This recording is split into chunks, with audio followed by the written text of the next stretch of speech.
স্রোতের বিপরীতে যেমন চলা যায় না, আপনি কোনো কিছু না জেনে সে কাজ করলে ফল ভালো হয় না।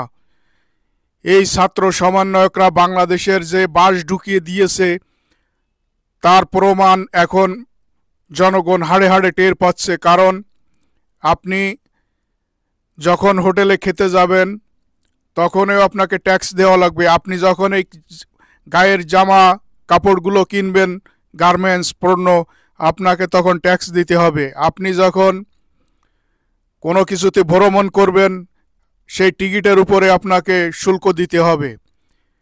নানান বিধি শুল্ক আসছে। কারণ আমরা দেখেছি এতদিন যখন সংসদে জুন মাস আসতো তখন বাজেট পেশ করা হতো, বাজেটে সবার সম্মতিতে তারা বাজেট পেশ করত, সেখানে কোনো কিছুতে শুল্ক কমাতো বা কোনো কিছুতে শুল্ক বাড়াতো, সেটা যৌক্তিক পর্যায়ে। কিন্তু এখন জুন মাসের আগের থেকেই সরকারের কি এত টাকার অভাব হয়ে গেল, আগের থেকেই তারা শুল্ক কর বসানোর চিন্তা ভাবনা করতেছে।